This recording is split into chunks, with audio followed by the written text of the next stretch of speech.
Shri Swami Samarth. Hello, हाय, नमस्कार, श्री स्वामी समर्थ. तर तुमचं स्वागत आहे माझं चॅनेल नीता इजी शिलाईमध्ये. तर आजच्या व्हिडिओमध्ये आपण पेपर कटिंग पाहणार आहोत, कारण ह्यासाठी तुम्हाला पेपर कटिंग सुद्धा दाखवायचं होतं आणि ब्लाऊज खूप हेवी साईजचं आहे. तर 44 छातीचं कटोरी ब्लाऊज आहे, त्यामुळे पेपर कटिंग तुम्हाला मी दाखवणार आहे. तर इथे पेपर बघा, मी ब्लाऊज पिसासारखा डबल फोल्ड करून घेतलेला आहे आणि फोल्डिंगच्या साईडवरती आपल्याला उंचीची मापे घ्यायची आहेत. तर ब्लाऊजची उंची आहे 14.5 इंच. त्यामध्ये मार्जिनसाठी 1 इंच मिसळला तर होणार आहे 15.5 इंच. तर इथे देखील 15.5 इंचावर मार्किंग करून घेऊया. तो शोल्डर आहे 6 इंच. असं 6 इंचावर एक पॉईंट देऊन अशी लाईन आखून घेतली आणि मुंडा इथे 6.25 इंच घेणार आहे.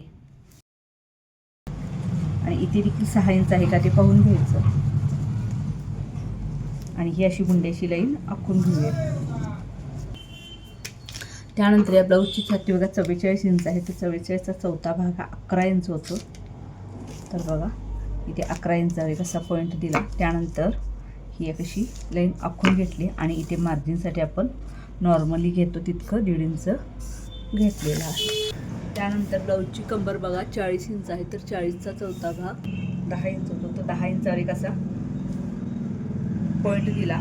पाठीमागील लाचासाठी 1 इंच आणि 1.5 इंच आपण मार्जिनसाठी घेतलेला आहे. ही मार्जिनसाठी फिटिंगची लाईन आखून घेतली. त्यानंतर इथे बघा गळा रुंदी 2.5 इंच घेतलेली आहे आणि पुढील गळा आहे 5.25 इंच.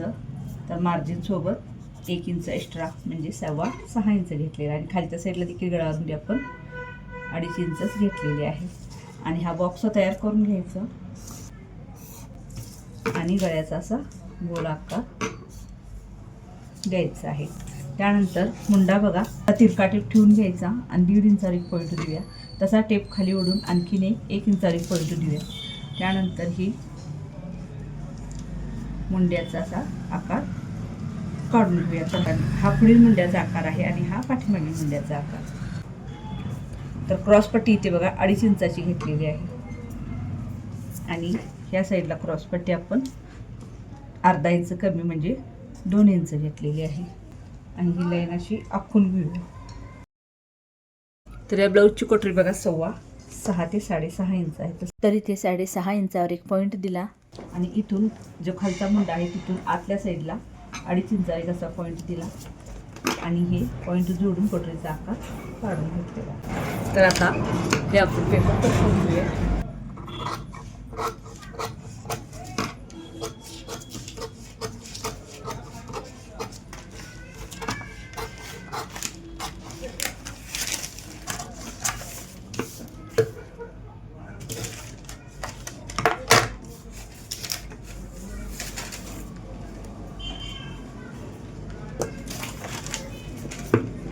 तर हा जो भाग आहे हा ब्लाऊज पिसावरती ठेवून पहिला ह्याच्या भोवत्याने जसं तसं मार्किंग करून घ्यायचं म्हणजे आपला हा पाठीचा भाग तयार होतो. त्यानंतर हे मधले भाग कट करायचे म्हणजे आपल्याला पाठीचा भाग एक्स्ट्रा काढावा लागणार नाही. जर तुम्ही पेपर फोल्ड करून घेतला असाल तर तुम्हाला पाठीचा भाग एक्स्ट्रा मिळतोच, पण सिंगल पेपर घेतला असाल तर तुम्हाला पहिला पाठीचा भाग ब्लाऊज पिसावरती मार्किंग करून घ्यायचा आहे. त्यानंतर हे मधले भाग कट करून घ्यायचे आहेत.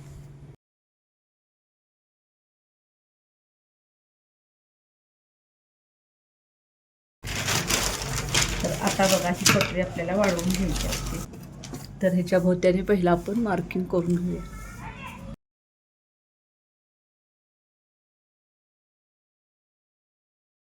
तर बघा ह्या साईडला आपल्याला 1.25 इंच वाढवायचं आहे आणि ह्या साईडला देखील 1.25 इंच वाढवायचं आहे आणि ह्या 2 इंच आपल्याला असं आणि सेंटरपासून खाली 1.5 इंचावर एक पॉईंट द्यायचा आणि इथून अशी तिरकी लाईन आखून घ्यायची आहे आणि इथून अशा पद्धतीने हा गोल आकार कटोरीचा जोडून घ्यायचा आणि ह्या साईडला फक्त 5 इंचावर असा पॉईंट द्यायचा आणि ही तिरकी लाईन अशी जोडून घ्यायची. तर आता हा कटोरीचा भाग आपण कट करून घेऊया.